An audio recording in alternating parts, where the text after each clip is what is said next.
And I hit the record button. We're in it. We're going. We're doing it. We're doing it, Dylan. Okay. You know, it occurred to me that we don't use each other's names when we're doing these podcasts ever. No. And the hope is that we have distinct voices. Well, yeah, but someone would be like, there's that one guy with the other guy. The smoke monster, and the other guy who had the gnome. You want to roll the dice? Sure. Let's get it going. Starting it up. I'm hoping for something that's not 18 pages long. Ooh, no dragons. All right. We got page 110. Oh no, that might be a dragon. It's a dragon. It's a dragon. It's all the dragons. Copper dragon. Are we skipping that? We're no dragons? Was that the ruling? I think that was the rule, is we'd skip dragons. All right. No dragons yet.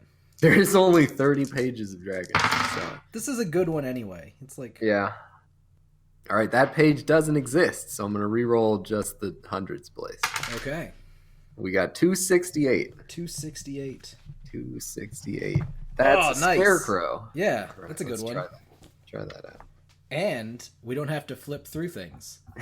There's a one page. It's a one-pager. Oh, and that's on brand for the day. Why? Because spirit-powered No, well, maybe. I don't know. Constructs.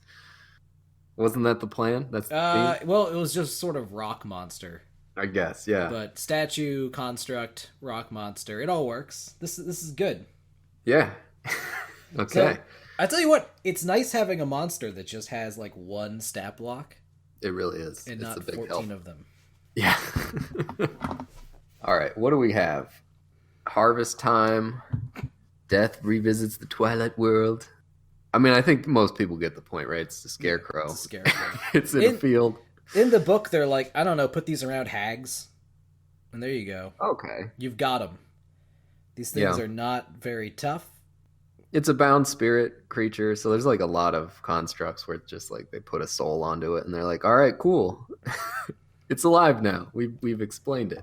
Yeah, these things, I mean, if you threw one of these at a first level party, it would probably wreck them. I mean, 36 hit points. Damage resistance to literally everything non-magical. That's wow. Yeah. Except fire.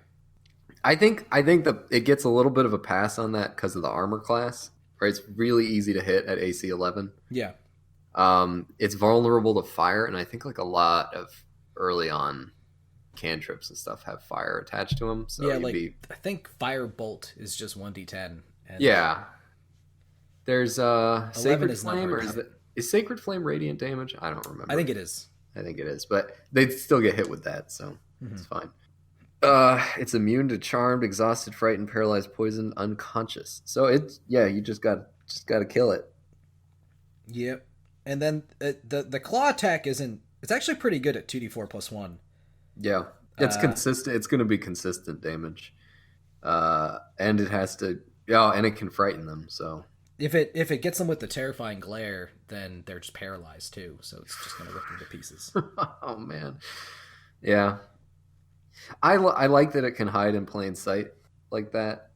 2 claw attacks every round. I mean, its stats are nothing like really crazy, but it's definitely a threat and definitely spooky. This is the sort of monster that, like, if you're a civilian, you're not even a first level adventure, and you run into one of these things, it just glares you down and then rips you to pieces. Yeah, it's like this one of these could terrorize a town. Yeah, solidly. I like this. It's kind of funny. This is sort of on like the same. It's like it would fit into the same setting as like all of the werewolves we were talking about last time, but I feel like this is so much more interesting because it's not so flimsy. Like it's really like it's a little bit of like a glass cannon. Like you're walking through a cornfield. You're like, oh, there's a scarecrow. All right, whatever. Walking along, maybe you're like, we're gonna camp there for the night, and then in the middle of the night, the scarecrow's like, whoa, I'm gonna get you.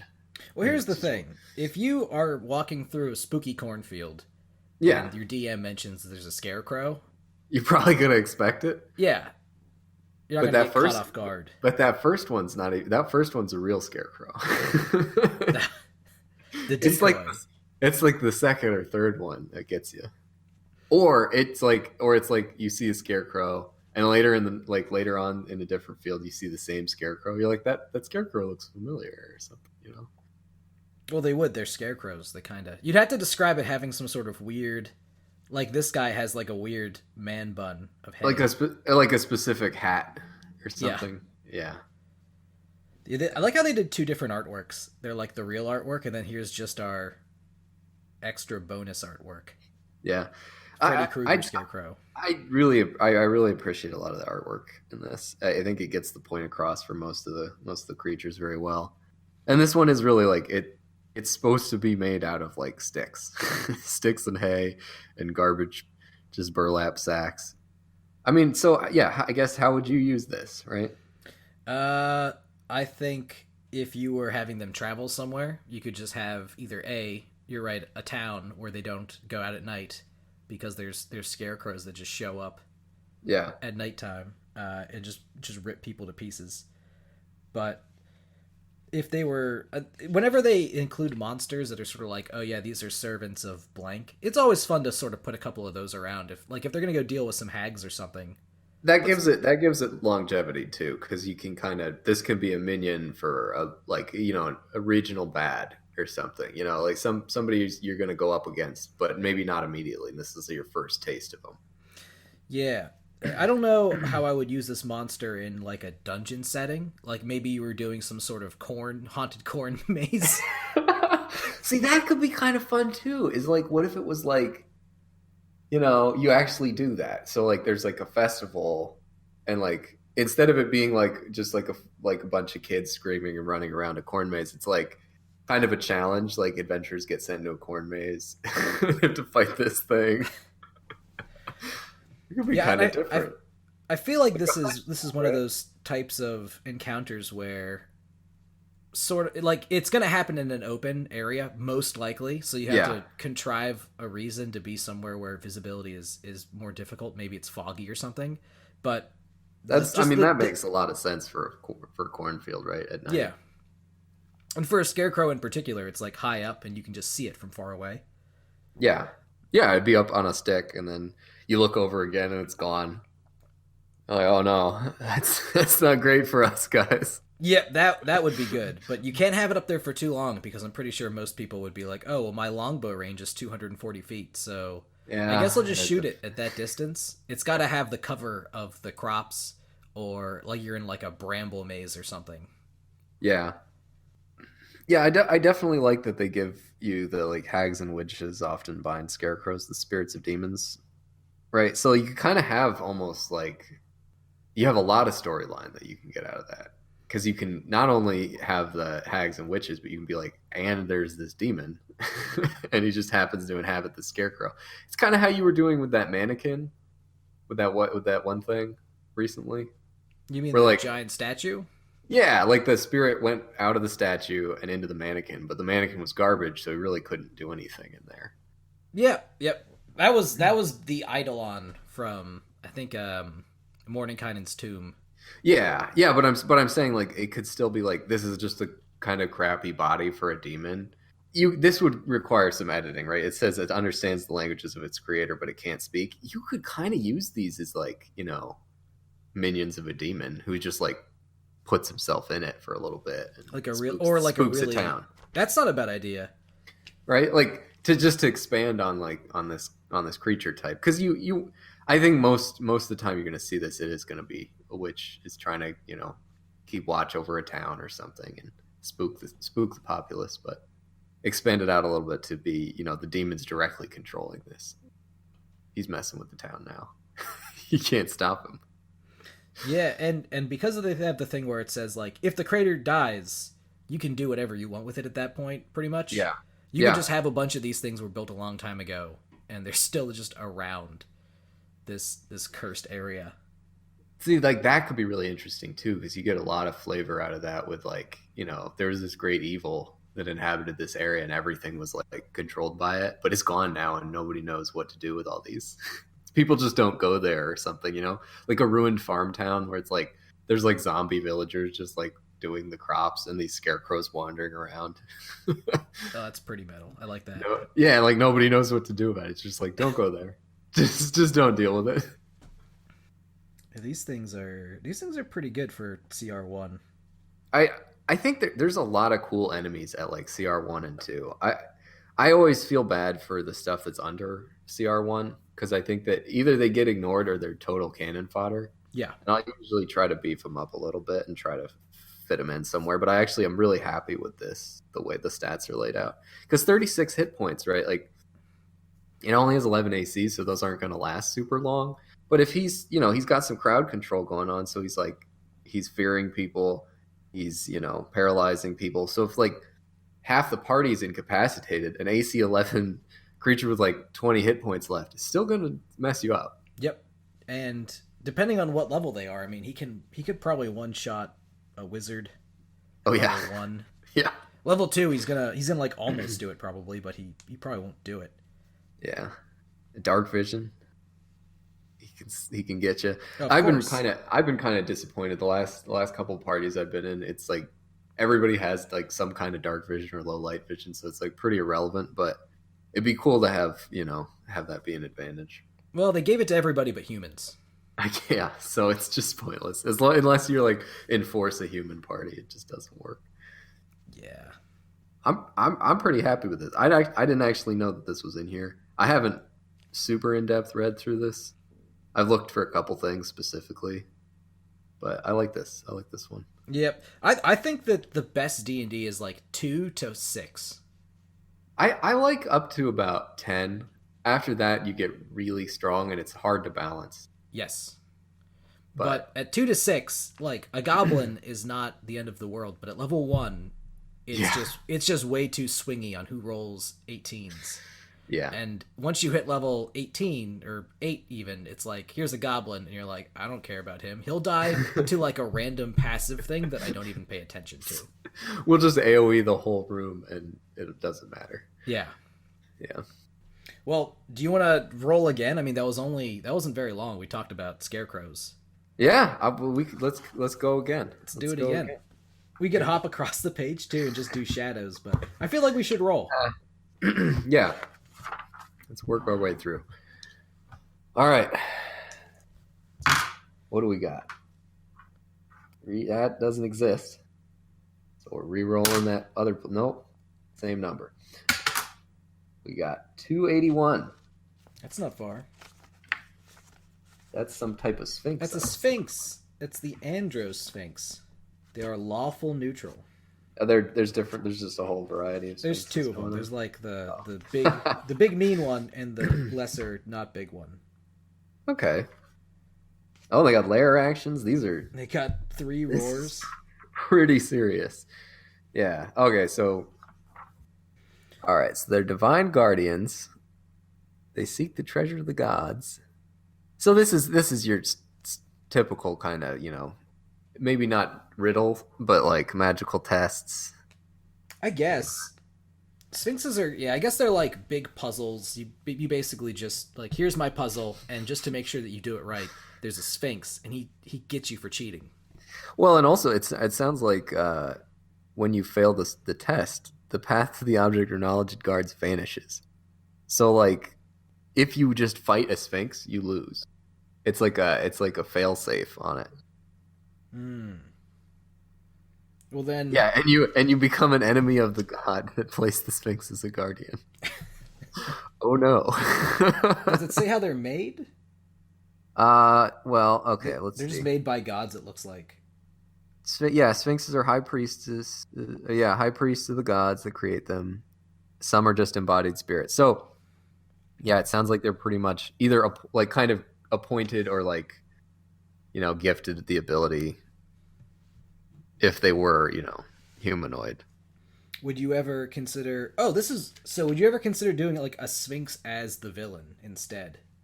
I think that'd be difficult. I guess like the problem with that is that typically with the villain you want to defeat them. With the Sphinx, like it's kind of... They win anyway. Yeah, but like you just take that lawful neutral and you make it evil. Boom. Lawful evil. Yeah. And now maybe he works with a bunch of humanoids that are evil, and he's using his hero feasts and his greater restorations, and I guess. See, I think a Sphinx would be a great tool of a villain, I don't think that you necessarily could use them as like the main villain.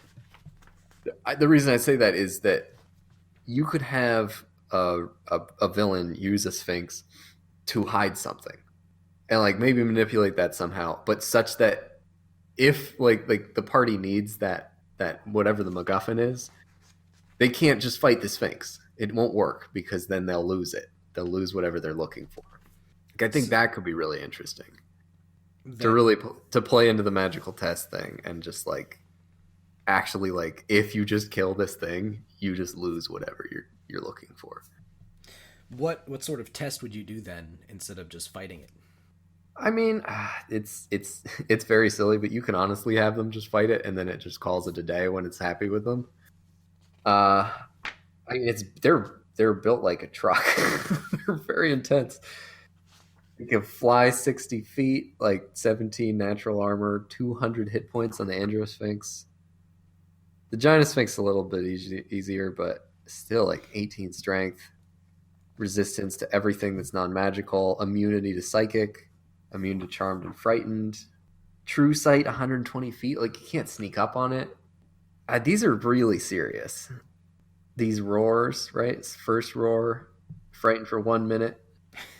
Second roar, deafened and frightened for 1 minute. Third roar, 8d10 thunder 44 damage. And thunder not... damage. He gets legendary actions. He can just Yeah. cast Flame Strike on you as a just hey, here you go. You're banished. Yeah. This I thought this Spell, guy would yeah. have. I guess this is CR 17, so I guess this is like They're an adult very- dragon. They're very serious. I think the point though is that you're not supposed to really fight them. I think by the time that you would be encountering a Sphinx, your party's probably going to know enough about them. I think they require a lot of setup. Like your party would need to know what they're getting involved with a Sphinx. But yeah, it's like so they're gonna be stuck in a temple usually because they're guard. They're just think it's a guard. And they're not I- even I- guarding the treasure. They're guarding The know way who to did it. Yeah. Like I could see that being cool though, is like a planar portal or something, or like a portal that goes to where they're looking for it, and the Sphinx is right in front of it. And if they don't do what the Sphinx wants, the portal just closes forever. And like that's it. You're like, nope. And like you can't cross through it without its express permission or something. So So- now I'm kind of so if you were to do, some sort of magical trial for a Yeah. Sphinx, would you just sort of bust out your book of riddles and be like, "Oh, See, I think that's a little bit too easy. to I don't know. play out?" It's kind it's a little bit overdone. It's expected. I think it'd be very interesting to have the Sphinx just kind of send them on like some insane like convoluted like maybe not like exactly a fetch quest, but like more like a scavenger hunt. Bring me these 3 things. Like very specific things, and like that's what they have to prove that they can get, that they really are, they're in this for the long haul or something. I know it's like people get annoyed with that in video games, but I think in D&D, with the amount of other stuff that's usually going on in the world, and there's no way to fast travel it typically unless you got the Harpers on your team. And they're magic circles. Yeah, I kind of like that because if the party is sort of aimless, or if this isn't like time sensitive, you can give them something interesting to do. Yeah, I think I would rather play it out as there was an ancient organization.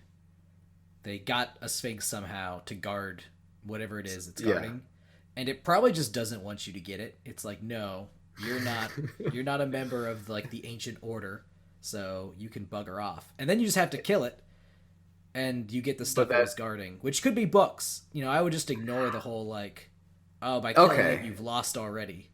See, but I think like that seems to be like the really interesting hook there. And so like I like the idea of having, a Sphinx be manipulated into guarding something that maybe it doesn't actually matter, or doesn't matter to its god, but all of that like heavy like magical protection is in place. Hmm.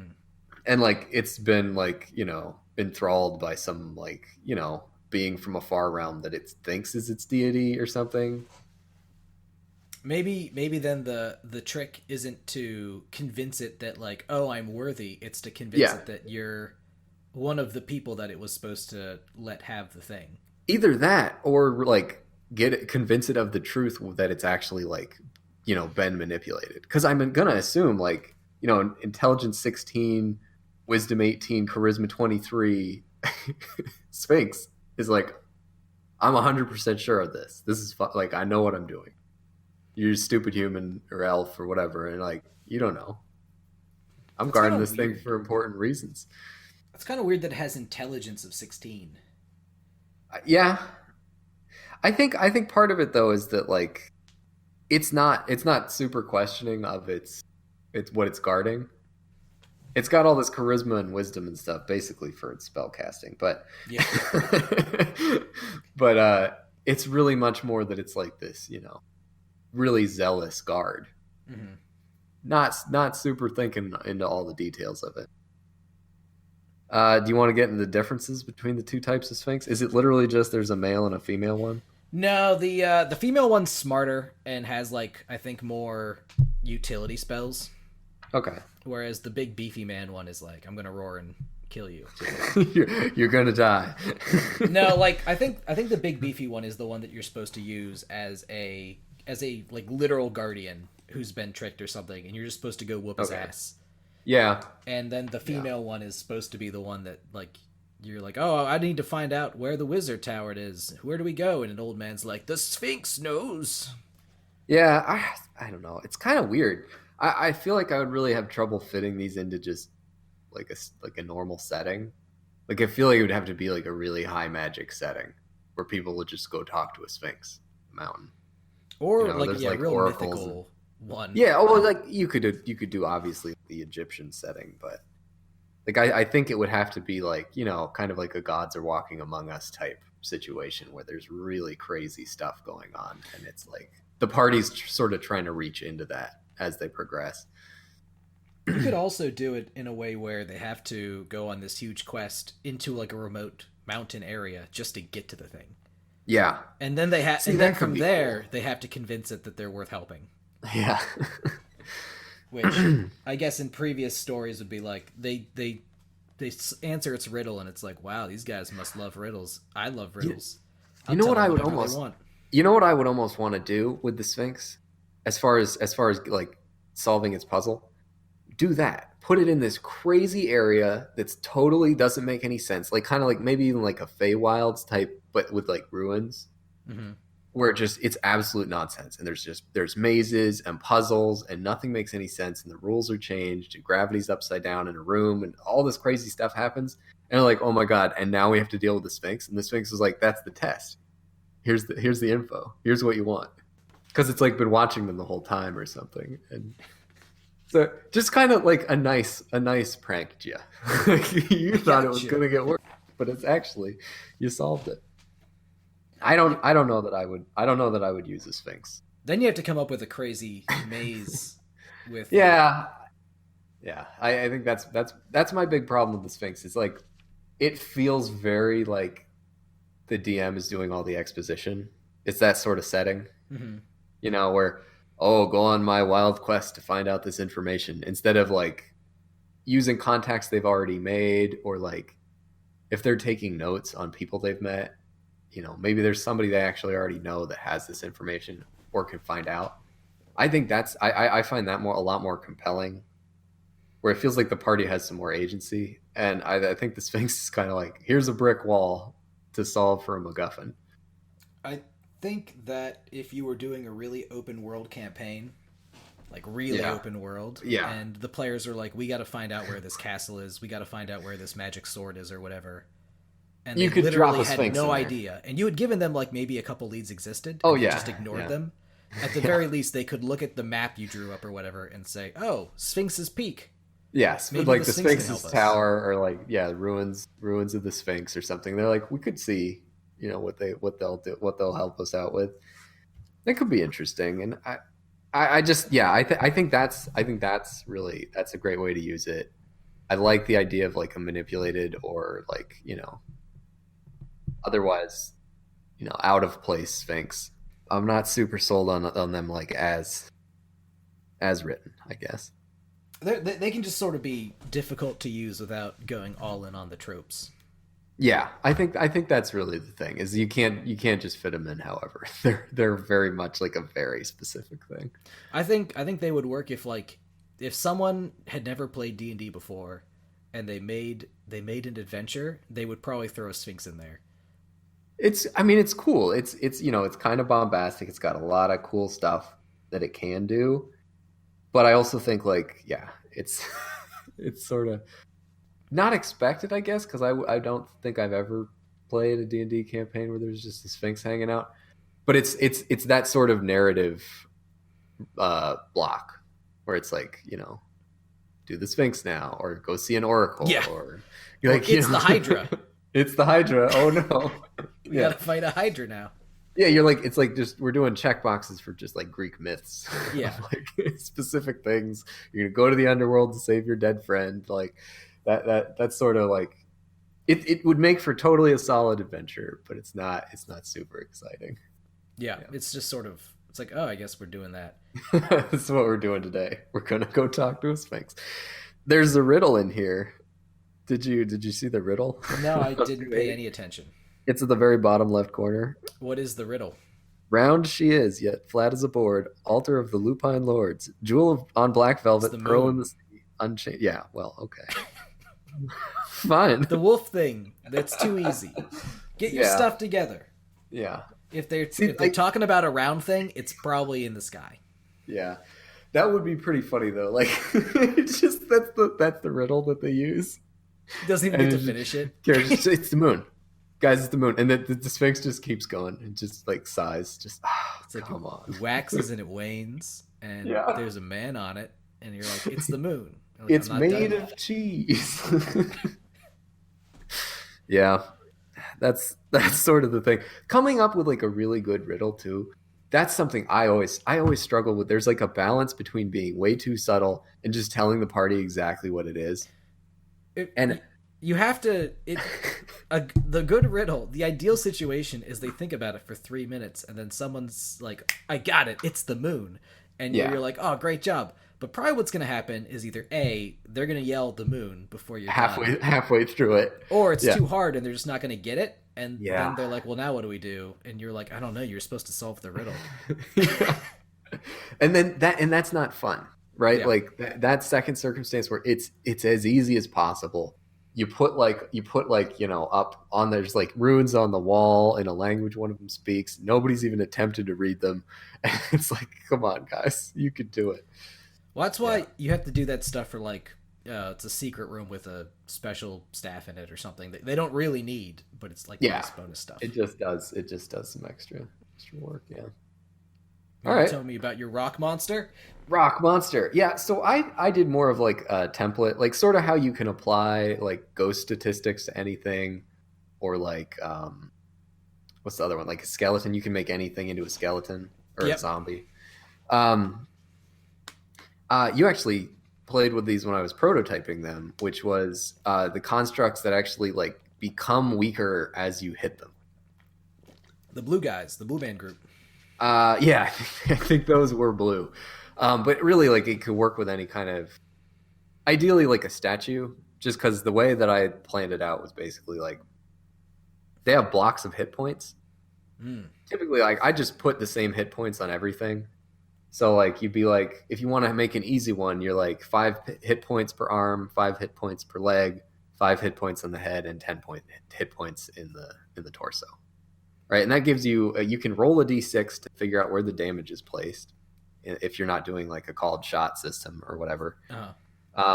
You can scale that up really easily, just whatever size you want. You can even just kind of add it on to like, if you have a construct you're already working with or like a golem you want to use as far as like attacks and flavor, but you just throw this on, and like if their attacks are slams and they don't have any hit points in their arms, they don't have that anymore. Now they have to do like terrible kick or just like run into them. Or now they're useless and they're just going to leave or run away or alert, some other thing in whatever castle or tomb you're in. So like, when the head is destroyed, it doesn't matter because they're a construct. So really what you're actually targeting would be like, if you're rolling the D6, right, I'd have it be 6. You hit the torso, and if you can knock out the torso, the rest of it just kind of falls on the ground and it's useless. That's interesting. And like you made a comment when actually after we were playing these, it's not fun if your enemy gets stronger when you're hitting it. True. Like it sucks. You're like, we just don't want to deal with that guy. Like let's kill every single other creature around. Just don't touch him because he gets stronger if you poke him. Like, because then if you roll bad damage, you feel like you wasted your turn, or you're even like hindering your party. Yeah. Whereas with this, like you get a couple good hits on it and you knock it out like way early, you feel like really accomplished.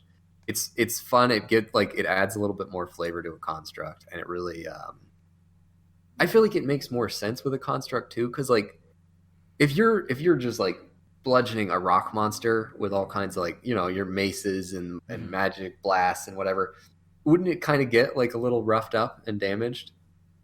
Kind of crappy over time. Yeah, you could blow it. You could blow an arm off, and it'll still keep going because it's a construct, right? It's not going to feel that pain, but it'll make it. I think it helps distinguish constructs from like other creatures a little bit more too. That they're not just like a big bag of hit points. You can target stuff. Yeah, and like and I honestly find some of the construct traits a little bit annoying, where they have like random damage resistances to like certain types of magic. Like I feel like for some of them it makes sense because it's sort of they're designed that way. But if it's just a rock monster or like an animated statue, why is it resistant to these things other than like poison, right? Like that makes sense because it doesn't have organs. Can't die of liver failure. It doesn't have a liver. My first thought was that it, like when you started talking about the template, that it would be pretty easy just to divide the monster's hit points by 6. Exactly. But can you do that if the torso has twice as many? And well, that's what I'm saying is that you maybe divide it by 7 and just give 2 or so, or it's still whatever. Like a huge nerf to it, though. That's what I'm saying though. Is like I think it actually like it should kind of be that way. I'm saying like it's totally up to you to like how to balance it. But I think the idea of like, having it have targeted damage a little bit more interesting.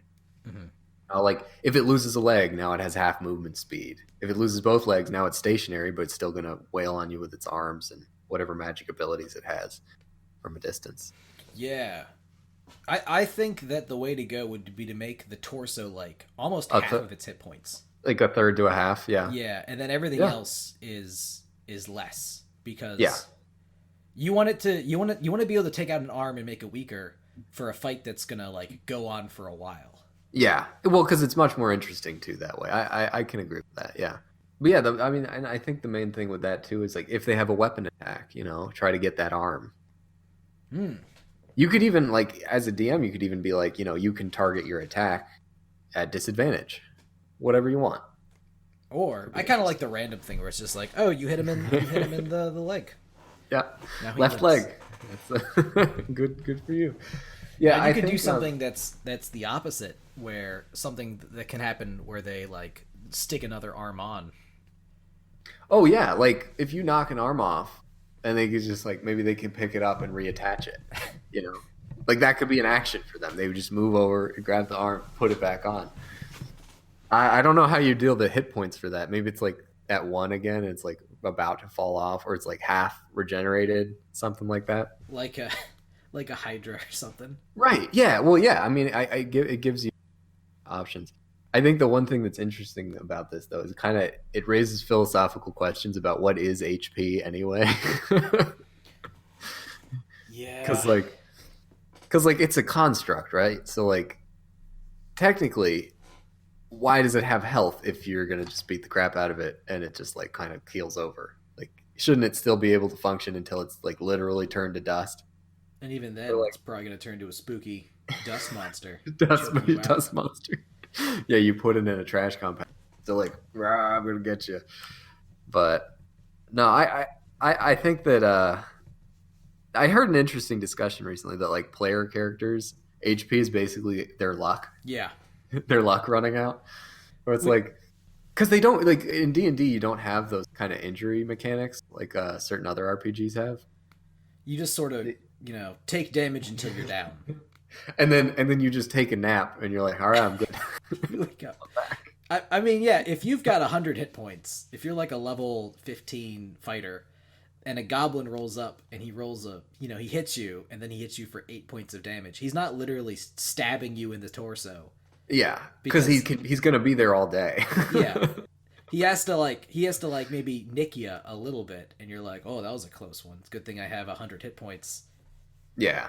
See, I think it's interesting for that. And I that's sort of why I feel like constructs are they're so different than that I feel like it should be they should be made to help, account for that. I think it depends on the sort, because Definitely. Yeah. I definitely have an image of, it's not like you just walk up to a rock and you're like, oh, construct, and suddenly it's like, oh, now I'm purely animated by magic, like a skeleton or whatever. Well, Yeah. I guess kind of like a skeleton, because like if you bludgeon a skeleton, how does it fall apart? You're not actually doing anything to it, but you're like damaging whatever fabric is holding it together. Definitely. Like you're disrupting the magical spell. Yeah. I can agree with that. I've done that before with where somebody's being controlled and you just knock them around a little bit and they snap out of it. Yeah. You're not trying to kill them, right? But like you give half their health and damage. It's just it's just too difficult to maintain the spell, and they're like, "What's happening?" I like that a lot for not just stone, but maybe I guess any type of golem, even like a flesh golem. Yeah, right. Like because it's sewn on. It's it's somebody else's arm, so figure it out, right? Different stuff you can do with that. I would like to fully homebrew a targeted damage system for like D&D in general, but I think it is much more difficult with player characters because there's not great mechanics for injury. Yeah, especially with magical healing where you can kind of just hand wave anything. Yeah, so. Like it takes you have to lose a limb or an eye for it to start to stick a little bit, and even then it's like the orc aims for your eye, he rolls a 20. How many hit points should your eye have? Not very many. Gotta decide, right? Yeah. You going luck or you going hardiness? Because if it's luck, you could maybe argue the orc has to hit you for 50 while aiming for your eye to get your eye. But if you're going with fortitude, he literally just needs 1 damage and your eye's gone forever. Yeah. He could poke you in the eye and you're done. Yeah. What do you have for a construct rock monster type thing? All right. Well, I was talking to my dad actually, and he referenced a really old Magic card that I was like, oh, that'd be a really good one. So I'm not gonna look it up, but there's an old Magic card back from the Legend set, that's 20 years ago, where he was like a sand guy and he summoned sand warriors.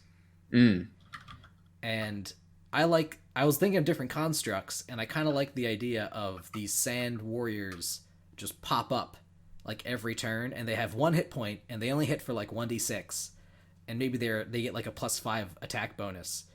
Fully minions where they're barely a problem, but they're everywhere, and but they keep showing up, so you have to keep fighting them. And meanwhile, there's this sand wizard. Is it Hazian Tamar? That sounds about right. Is he? He's a legendary red and white. Yeah. Naya colors +4 legend. Probably actually really fun in Commander, honestly. I think he might actually be worth a little bit of money. Because of that? Yeah, that would make sense. I'm not exactly sure how much he's worth. I didn't look it up. But yeah, X 1/1 sand warrior creature tokens that are red, green, and white at the beginning of your next upkeep, where X is the number of lands you control at that time. Oh, but when he leaves, you exile the sand warriors. Yeah, I like spawners a lot. I think sometimes people misunderstand them, but you play enough video games, you play enough D, you gotta know. Go for the spawner. You gotta go for them. So I was thinking, I wanted to do a sand construct of some sort, Yeah, But it occurred definitely. to me that, and every time that you see this in like a movie or a game or something, it's not like these sand is magic. It's like something is giving the sand form. Yeah, So you have to have something else that you actually destroy. yeah, And it doesn't make sense to have like a big gem or something. So I'm like, I'll make it a guy. It'll just be a person you kill. yeah. So I figured it's a wizard, relatively hardy. Doesn't really have that many good offensive spells. He pretty much just Has a has sand he army. summons sands, and all of his abilities are like CC. So I would give him Wall of Sand, Oh, so you can't absolutely. shoot him to death. Yeah. I would give him Control Sand. Uh, there's this Warlock ability I wanted to look up for the Archfey patron, where it's called Misty Escape. If you take damage, you can use Sandy your is. reaction to turn invisible and teleport 60 feet away, Yeah. and you stay there invisible until the start of your next turn, basically. And I like to imagine you would give him Blink and stuff that's basically he's not stepping into ethereal plane, but he's like turning Yeah. into sand. He's leaving a sand warrior there, and then he just like rises somewhere else, and he's over here now. You know what could be really cool too is he can like hide in one hand. Ooh, So there's like eight of them, and then he like blinks away, but he's in one of the Sand Warriors. So if you catch the right one, you got him. It's just that you don't know which one that is, and it's probably a little bit more careful with him. I you like could that give too. him some like okay melee stuff, so that if the party separates too much, he can take one of the sand warriors next to like the wizard and be like, got him. Yeah, yeah, like flank him or something. I have an interesting idea for an artifact that gives him these powers. Oh, what is it? Like a little hourglass, Ooh, right? Could be his like spell focus, and if you shatter that, you got him. that's pretty cool. Like he's just that's it. That's his powers. That could even make it a little bit more interesting, where like he's not even really legitimately like a great wizard, but he just found this really powerful, and you're like, oh no, what do we do about this guy? You could do something interesting with it where when he like flips it, he gets like 1 minute of whooping your ass with sand powers. Yeah, And then at the end of that minute, he has to get out because for some reason it's magic. When he flips it back to recharge it, it takes 24 hours. yeah. Oh yeah, see that could be super cool because then you give the party a great way of they kind of you fight him a few times, and maybe it goes bad at the beginning. You start to figure it out, and then you're like, his magic only lasts this long. He only fights this for this long, and then he's out.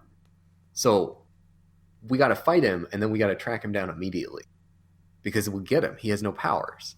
Hmm. That gives you like a cool strategy on that. I really like this. Yeah. I might just actually use this I very mean, you soon. do have areas in your one setting that probably has a lot of desert stuff. Oh yeah, no, and they're supposed to be heading down south to. Well, they found that they found a temple. They have like there's a portal that they can see into, and it's Is all there a Sphinx? sandstone and stuff. Yeah, there's no Sphinx. There will. Also, yeah, like the main continent is a lot of desert as well. I don't know. I could definitely, or even just like add the hourglass thing in and give it to the big bad, and he's just even more annoying and powerful. What? I don't know if I'd give it to the big bad because what if there's like a slim chance in that they could get him? Yeah. Whereas if he gives it to like a lieutenant that only exists because he's the guy with the hourglass, Oh yeah. it's not that big of a deal. Also, Yeah. you need to come up with a reason why this is less broken in the hand of the party members, or because like I Well, understand giving them all the abilities yeah. for a You 2 minute could slot make would be it. pretty cool. I think the sand warriors themselves would be difficult to do in every fight forever.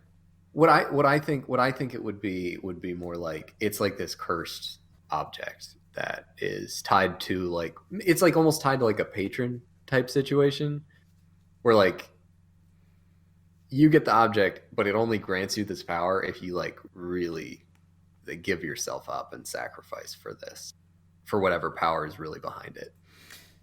That could be good. I also kind of like the idea of while it's recharging for 24 hours, maybe you have exhaustion on all your skill checks or something, Oh yeah, like or you're it just like ages you like an yeah, entire year.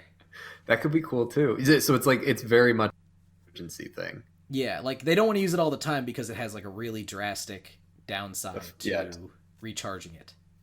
Yeah, like you get that 1 minute a day, right? But that rest of the day, you're just shot. Yeah, you're just totally useless. That's why he has to get out. He's just like hides under a tree Yeah. and he just walks away. He has to lay down. I like that. I like that a lot. I think there's a lot of cool stuff in there. This and like that's another thing I like about it too is I like theming spells, like spells that already exist, but making them because it doesn't really matter. Like, you know, rough terrain could be vines, it could be rocks, it could be whatever anything. you want, right? You do entangle, but instead it's, you know, now it's like, you know, little weird tentacles because you're like you worship a kraken. Yeah. That's one thing that the reason why I know the Archfey Warlock stuff is because I really like the idea of having like an elemental genie as your patron. Yeah. And I think that the Archfey Warlock, like I wouldn't want to have like a fancy elf or something as your patron, but it's kind of stupid. It fits pretty well for a genie too. Like if you just sort of reflavor everything as like water. Definitely, yeah. No, and like, and genies are very like fey in that they're, you know, they make a lot of mischief. They're always messing with people. There's, you know, tricky wishes and whatever. That's yeah, I like that. Well, that's it for that. We did 2 monsters. 2 monsters. Well, the Scarecrow was cool, but it was a little late. And then we got deep into the Sphinx thing, which I wouldn't say we got deep into the Sphinx. Well, we could have gotten a lot further, but I think mainly like mechanically, you're not really supposed to fight him. So yeah, you're supposed to just be there, buddy. Why? Yeah, why? Like they have all these crazy stats for combat, but I think that's just supposed to be like if they decide to attack it, it makes it seem more real if it actually has abilities. It's that you just decapitate it. We can't find that thing anymore. What a pushover. We shot its nose off, and now it just doesn't do anything. Yeah. I actually really like getting the Scarecrows of the book, all of the one-page wonders. Yeah. Like, I would have probably used something similar, but it wouldn't have been the Scarecrow. And I think that they're really cool. They have a lot of interesting stuff. Yeah, they're very thematic. I like weak monsters with a lot of C. They're fun. They're like, we just have to hit them like twice, but we can't. Yeah, I can't wait to get troglodytes because I love those guys. Yeah, I've never dealt with those. We'll get there. We'll get there someday. Someday. All right. Well, see you later, man. See ya.